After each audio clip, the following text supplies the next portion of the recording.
सबसे बड़ा मसला जो है, जो हमारे उस्ताद हैं वो कैपेबल ही नहीं है। रिश्वत दे के भर्ती हुए हैं, सिफारिश से भर्ती हुए हैं, लक से भर्ती हुए हैं। बस उनको सरकारी नौकरी मिलनी थी तो वो टीचर बन गए। उनकी तालीम ही नहीं है, उस हवाले से वो नई नस्ल को तालीम दे ही नहीं सकते।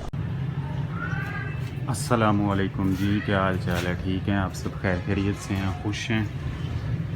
इब्तिदा करते हैं अल्हम्दुलिल्लाह जी आज नए दिन की, नए व्लॉग की।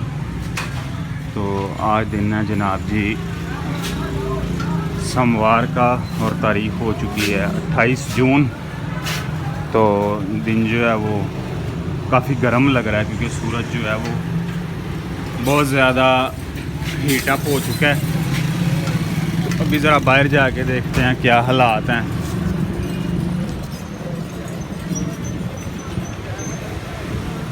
जैसा कि आप देख सकते हैं कि रोशनी जो है वो काफ़ी तेज़ है, धूप की हिद्दत जो है वो बढ़ चुकी है। कोन आइसक्रीम का काम जो है वो बढ़ चढ़ के ज़रा हो रहा है। बच्चे कोने खा रहे हैं, हर 2 कदम के फासले पे कोन आपको बिकती हुई नज़र आ रही है माशाल्लाह। और रेहड़ियों पे तो हर तरफ आम नज़र आ रहे हैं और मोटरसाइकिलों के जकूड़ आपको नज़र आ रहे हैं। मोटरसाइकिलों के जकूड़, सारी आवाम शायद आज मोटरसाइकिलों पे चढ़ गई है। और चिंची रिक्शों का फ़िलहाल हर तरफ राज नज़र आ रहा है हमें। एज़ यूजुअल गर्दिश कर रही है हर तरफ। स्कूलों को भी छुट्टी होने वाली है क्योंकि टाइम जो है वो तकरीबन 12 बज चुके हैं। जी हाँ, 12 बज चुके हैं। तो क्योंकि अभी गवर्नमेंट ने टाइम कम कर दिया हुआ है स्कूल टाइमिंग का। तो ये देखें जी, पहलवानी शरबत आ चुका है। ये इस बंदे का दावा है कि मैं बादाम भी डाल रहा हूँ, काजू भी डाल रहा हूँ शरबत में, और अल्लाह जाने क्या क्या डाल रहा हूँ। ये जो भी चीज़ें बता रहा है ना, इन सब चीज़ों की कीमत अराउंड जो है वो 2000 रुपये किलो है। बादाम भी कम से कम 1200 रुपये किलो हैं, काजू भी तकरीबन 2000 रुपये किलो हैं। और ये 20 रुपये गिलास में, जो 20 रुपये का गिलास बेच रहा है, उसमें इतनी महंगी चीज़ें डाल के आवाम को कह रहा है कि मैं दे रहा हूँ। ये इमली आलू बुखारा है, ये भी आपको 20 रुपये का गिलास मिल सकता है। आलू बुखारा भी बहुत महंगा, चलो फिर भी उतना महंगा नहीं है जिस हिसाब से पहलवानी शरबत महंगा है, जिसमें वो गूंद कतीरा, बादाम, काजू और अल्लाह जाने क्या क्या ऐड करके आवाम को पिला रहा है, बल्कि आवाम की खिदमत कर रहा है माशाल्लाह जी। 20 रुपये में आप इतनी महंगी चीज़ें एंजॉय करें तो और क्या चाहिए हो सकता है बंदे को। ठीक है जी, मेहनत करनी चाहिए, कोई हर्ज नहीं है, लेकिन बेवकूफ़ नहीं बनाना चाहिए। चलें जी, इधर से हम इधर मुड़ते हैं। अब देखते हैं। ओ भैया मारना ना। हाँ जी मारिया साहबा, छुट्टी हो गई है, चलो बैठो साइकिल में। बिस्मिल्लाह,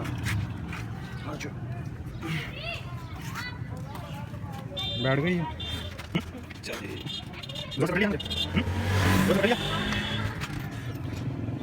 हाँ जी मारिया साहबा, हो गई है छुट्टी? साहब कैसी पढ़ाई हुई है? कैसी पढ़ाई हुई है आपकी? कैसी पढ़ाई हुई है आपकी? अच्छी हुई है ना? हैं? अब साइकिल पे बैठ के घर जा रही हो? माशाल्लाह।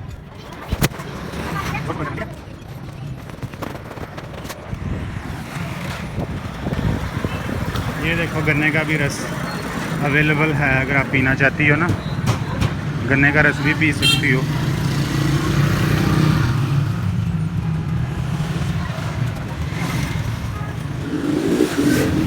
जी तो भैया क्या हाल चाल हैं? ठीक हैं?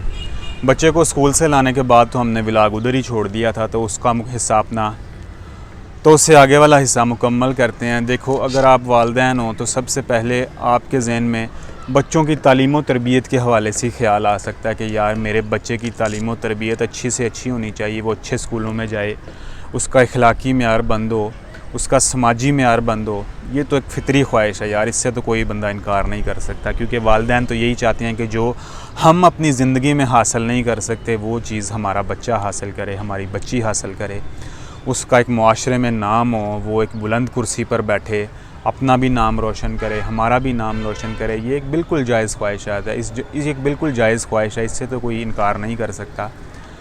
तो फिर बात आती है कि बच्चे को तालीम कहाँ से दिलवाएं यार। प्राइवेट स्कूल भी हैं, गवर्नमेंट स्कूल भी हैं। प्राइवेट स्कूल में भेज देता है तो प्राइवेट स्कूल वाले आगे ही तैयार होते हैं, छुरियाँ लेके बैठे हुए हैं आवाम को ज़िबा करने के लिए। बच्चे को उन्होंने क्या कहना होता है, बच्चे को बस उन्होंने अपना मतलूबा जो है सिलेबस बेचना है, कापियाँ बेचनी है, पेंसिलें बेचनी है, मोनोग्राम लगा दिया, जो कि आम तौर पर वालिदैन शिकायत करते हैं कि यार वही कापी हम बाहर से 50 रुपये की ख़रीद सकते हैं, स्कूल हमें मजबूर करता है स्कूल से ख़रीदो, वही कापी हमें पड़ती है 200 रुपये की, 250 रुपये की। किताबों के हवाले से भी यही सूरत हाल है, क्योंकि पाकिस्तान में बदकिस्मती से हर हुक्मरान यही कहता है कि मैं जी आवाम के लिए यकसा निसाब लेकर आऊँगा, अमीर का बच्चा भी वही किताब पढ़ेगा, गरीब का बच्चा भी वही किताब पढ़ेगा। लेकिन क्योंकि जो सियासतदान होता है वो तो अमीर है और वो नहीं चाहता कि जो किताबें गरीब का बच्चा पढ़ रहा है वो मेरा बच्चा पढ़ रहा है, तो फिर वोट लेने के लिए या हुकूमत में आने के लिए वो ऐसी बातें कर जाते हैं। लेकिन बाद में देखते हैं कि यार नहीं यार, ये तो काम नहीं सही। जो मेरा बच्चा है, जो स्टेटस को का बच्चा है, जो अमीर का बच्चा है, जो सोने का चम्मच मुंह पे पैदा लेके हुआ है, वो मज़दूर के बच्चे वाली कौन सी किताब पढ़े। उसको चाहिए वो ब्रिटिश किताब पढ़े, अमेरिकन किताब पढ़े, स्पेनिश पढ़े, फ्रेंच पढ़े, इस तरह के कोर्स पढ़े। उसको क्या ज़रूरत पड़ी है कि वो मुतालिया पाकिस्तान पढ़ता फिरे, तो फिर वो मंसूबा वाइड हो जाता है। तो फिर ये ख्याल आता है कि यार हम गवर्नमेंट स्कूलों में भी वही निसाब क्यों नहीं मुहैया कर देते कि जो प्राइवेट स्कूलों वाले निसाब पढ़ा रहे हैं, चाहे वो ब्रिटिश है, चाहे वो अमेरिकन है, ऑक्सफोर्ड का है, कैम्ब्रिज का है। पहली बात तो ये है, सबसे बड़ा मसला जो है, जो हमारे उस्ताद हैं वो कैपेबल ही नहीं है। रिश्वत दे के भर्ती हुए हैं, सिफारिश से भर्ती हुए हैं, लक से भर्ती हुए हैं, बस उनको सरकारी नौकरी मिलनी थी तो वो टीचर बन गए। उनकी तालीम ही नहीं है, उस हवाले से वो नई नस्ल को तालीम दे ही नहीं सकते। आप लेडीज़ टीचर की बात करें, आप मेल टीचर की बात करें, वो कैपेबल ही नहीं। आपको 90% उस्ताद बच्चों को पढ़ाने के काबिल नहीं मिलेंगे। आप मुझ पे ना छोड़ें, शायद मैं गलत कह रहा हूँ, आप किसी स्कूल का विज़िट कर लें, आप किसी उस्ताद को एक टेंस पूछ लें जाके, अगर वो आपको टेंस बता गया तो शायद आप डिसलाइक कीजिएगा या मुझे कमेंट में बता दीजिएगा कि मैंने ऐसे पूछा था तो उसने मुझे सही बता दिया। मुझे तो उम्मीद नहीं है वैसे, क्योंकि मैं ख़ुद इस बात का तजर्बा कर चुका हूँ। जब मैंने आपको ये कह दिया कि ये उस्ताद पढ़ाने के कैपेबल ही नहीं है, तो फिर आपके ज़हन में यही सवाल आएगा कि जो उस्ताद ऑक्सफोर्ड पढ़ा सकता है, कैम्ब्रिज पढ़ा सकता है, हमें स्कूलों में वो उस्ताद भर्ती करनी चाहिए। देखें, ये एक फ़ितरी ख्वाहिश है, लेकिन आया आपके पास इतने वसाइल हैं कि आप उन टीचर की तनख्वाह दे सकें? क्योंकि मोनेटेसरी की टीचर की तनख्वाह ही तकरीबन 1.5 लाख रुपये बनती है। अगर वो कैपेबल है कैम्ब्रिज पढ़ाने का, ऑक्सफोर्ड पढ़ाने का, आपके पास इतनी तनख्वाह ही नहीं है। जो महंगे प्राइवेट स्कूल हैं वो तो अफोर्ड कर सकते हैं, क्योंकि वो तो वालिदैन की जेब से निकलवा लेंगे या जेब काट लेंगे। तो जो गरीब का बच्चा है वो कहाँ से इतनी फ़ीस देगा, या जो गरीब वालिदैन है, मज़दूर है, वो तो इतनी फ़ीस नहीं दे सकता, सीधी सी बात है। तो फिर उसके पास वही ऑप्शन बचता है कि वो जाएगा टाट स्कूल में। टाट स्कूल में जाएगा तो फिर वो तालीम हासिल करेगा, उसकी लक क्या कि वो किसी अच्छी पोस्ट पे पड़ जाए, या वो इतना कैपेबल हो, इतनी मेहनत करता हो, अबूर उसको हासिल हो जाए तालीम पे, तो वो कोई अच्छी पोस्ट गेन कर ले। नहीं तो ज़्यादातर अफराद प्राइमरी के बाद ही स्कूल छोड़ देते हैं। जो बच्चे हैं, वालिदैन मजबूर होते हैं, वो मज़दूरी करवाना चाहते होते हैं बच्चों से कि हम ये कमाएंगे, खाएंगे, हमें भी खिलाएंगे, कल को कुछ हुनर सीख लेंगे तो काम करेंगे। तो फिर तालीम का कॉन्सेप्ट जो है वो बहुत पीछे रह जाता है। दानिश स्कूल एक बहुत अच्छा प्रोजेक्ट था, लेकिन वो भी सियासत की नज़र हो गया।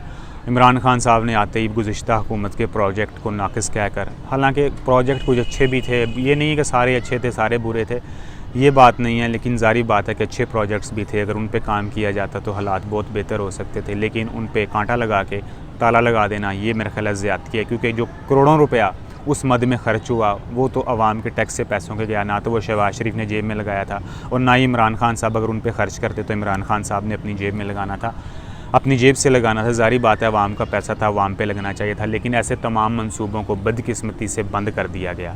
लेकिन बात अभी भी वही है, हमें अपना मतलूबा जवाब नहीं मिल सका, आया कि प्राइवेट स्कूल की तरफ जाएँ, गवर्नमेंट स्कूल की तरफ जाएँ। देखें, अभी 95% जो स्कूल हैं वो एक बिज़नेस की तरफ पे, दुकान की तरफ पे चलाए जा रहे हैं कि सिर्फ हमें फ़ीस से गर्ज़ है, बच्चा आए, अपनी शक्ल दिखाए, महीने बाद हम उसके वालिदैन से फ़ीस लेने वाले बने। बस अभी स्कूल मालकान का ये है। टीचर्स के हवाले से वो उनको इतनी तनख्वाह देते नहीं हैं कि वो मेहनत से पढ़ाएं बच्चों को, या बच्चों का उस हवाले से लेवल अप करें। वो भी बेचारे आते हैं लगे बंदे, मुआशी हालात से तंग होते हैं बच्चों को पढ़ाने के लिए कि अगर कलील सी तनख्वाह तो फिर वो उस हवाले से मेहनत नहीं करते। ये तो एक पक्की बात है। पहले निज़ाम और होता था, आज से 15-20 साल पहले जब मैं स्कूल में पढ़ता था जी, हमारे टीचर की तनख्वाह 200 रुपये थी और फ़ीस 50 रुपये। जी हाँ, 200 रुपये तनख्वाह। आप खुद अंदाज़ा कर सकते हैं कि 200 रुपये में क्या करती होगी टीचर बेचारी, लेकिन फिर भी मुखलस तरीके से, मुझे याद है बहुत अच्छे तरीके से बेचारी मेहनत से पढ़ाती थी। लेकिन अभी हालात वो नहीं है, अभी मादी दौर हो चुका है, बहुत तेज़ी से मादी दौर आया जिसने हमारे ऊपर ओवरकम कर लिया। एक और अहम मसला जिसकी तरफ मैं आपकी तवज्जो मबज़ूल लाजमी तौर पर कराना चाहता हूँ, वो है उस्ताद का एहतराम और हमारे स्टूडेंट्स का रवैया।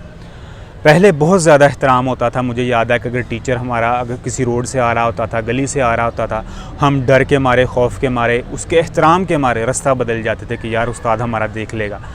लेकिन अभी हालात क्या हैं, अभी उसी स्कूल के सामने छुट्टी के बाद लड़के डांस कर रहे होते हैं, लड़के मोटरसाइकिलों की रेसें लगा रहे होते हैं, उसी रास्ते से टीचर ने गुजर के जाना है। इवन के क्लासरूम में भी रवैया वही है, लेकिन हमारी क्लासरूम में आवाज़ भी नहीं निकलती थी। लेकिन मुझे याद है कि हमारी क्लास में हमारे बच्चों की एक आवाज़ भी नहीं निकलती थी टीचर के डर के मारे। हमारे बाकायदा डंडे पड़ते थे, पिटाई होती थी। लेकिन अभी क्योंकि गवर्नमेंट ने कह दिया कि मार नहीं प्यार, आप बच्चे को सर्जनिश नहीं कर सकते, पिटाई नहीं कर सकते, धुलाई नहीं कर सकते, थप्पड़ नहीं मार सकते, तो जब आप सारे ये काम नहीं कर सकते तो फिर आप ये कैसे उम्मीद रख सकते हैं कि बच्चा एक लाइन पे चले, एक पटरी पे चले और एक कामयाब शहरी बने, जब आपने वो रास्ता ही ख़त्म कर दिया कि जब बच्चे में खौफ की फ़िज़ा पैदा करनी। देखें, खौफ की इकसाम होती हैं कि जब बच्चे को आपने खौफज़दा करके इस बात में मजबूर करना कि मैंने आगे से ये गलती नहीं करनी। जब वालिदैन घर में बच्चे को थप्पड़ मारते हैं, स्टिक से मारते हैं, उनको वो इजाज़त है, तो फिर टीचर को ये इजाज़त क्यों नहीं है? ये एक बिल्कुल लॉजिकल सवाल है। टीचर को बिल्कुल इजाज़त होनी चाहिए कि वो आपके बच्चे की सर्जनिश कर सकते, ज़्यादा ना करे। जैसे हमारे सामने केस आते हैं कि उसने बच्चे को बहुत ज़्यादा 40 डंडे मार दिए, 50 डंडे मार दिए, बच्चा बेहोश हो गया, बच्चा ज़ख्मी हो गया, ये नहीं। लेकिन एक हद में रहते हुए सर्जनिश लाजमी करनी चाहिए और होनी चाहिए। मैं इसके हक़ में हूँ। तकरीबन 90% जो हैं वालिदैन वो इस हक़ में होंगे, 10% शायद ना हो जो कि इस बात को नहीं समझते, लेकिन होना चाहिए ये बात। लेकिन ये एक हकीकत है, बच्चे की लाजमी थोड़ी बहुत धुलाई होनी चाहिए, चाहे वो प्राइवेट स्कूल हो, चाहे वो सरकारी स्कूल हो। लेकिन बात वही है, हमें इस बात का जवाब नहीं मिल रहा कि बच्चे को प्राइवेट स्कूल में भेजें, सरकारी स्कूल में भेजें, क्या करें? सरकारी स्कूल के अपने मसाइल हैं, प्राइवेट स्कूल के अपने मसाइल हैं। प्राइवेट स्कूल में भेजेंगे तो जेब पे अच्छा खासा बोझ बढ़ेगा, सरकारी स्कूल में भेजेंगे तो आपके बच्चे को वो तालीमी मेयार नहीं मिलेगा, बदकिस्मती से, जो कि मिलना चाहिए। हालांकि दूसरे ममालिक में जो प्राइवेट स्कूल है उनका मेयार कम है, सरकारी स्कूलों का मेयार बहुत बुलंद है और बाकायदा कंपटीशन होता है दाखिला लेने के लिए। लेकिन पाकिस्तान में बदकिस्मती से ऐसा नहीं है। बस वो कहते हैं बच्चा आ जाए, उसका नाम दर्ज हो जाए, जितने बच्चे ज़्यादा होंगे वो सरकारी स्कूल के मेयार को जी देखें जी हमने इतने बच्चे एनरोल कर लिए हैं। सिर्फ उनका ध्यान होता है बच्चे एनरोल करने पे, बच्चे को वो क्या पढ़ा रहे हैं, बच्चे की क्या तालीम व तरबियत कर रहे हैं, उस पे उनका बिल्कुल भी बदकिस्मती से ध्यान नहीं होता जो कि होना चाहिए। तो अभी वीडियो लंबी होती जा रही है, इस वीडियो का यहीं इख्तिताम करते हैं। लेकिन ये सवाल लाजमी गर्दिश रहता है कि यार बच्चों की तालीम के हवाले से पाकिस्तान में रहते हुए हमारे पास क्या ऑप्शन है, कौन से स्कूल बेहतर हैं जहाँ बच्चे को भेजा जाए, जहाँ ये भी ना हो कि ऐसा माशी कत्लेआम शुरू हो जाए वालिदैन का कि उनकी जेब भी कटती रहे हर माह और उनका तालीमी मेयार भी इस हवाले से हो कि बच्चा कुछ ना कुछ सीख कर आए। इस सवाल के जवाब में मैं भी सरगर्दा हूँ, आप भी तलाश कीजिएगा। अपनी कीमती आरा से इस कमेंट बॉक्स में ज़रूर ज़रूर हमें आगाह कीजिएगा। मिलते हैं अगली वीडियो में। टिल देन टेक केयर, अपना बहुत सा ख्याल रखिएगा। अस्सलामु अलैकुम वरहमतुल्लाहि वबरकातुहू।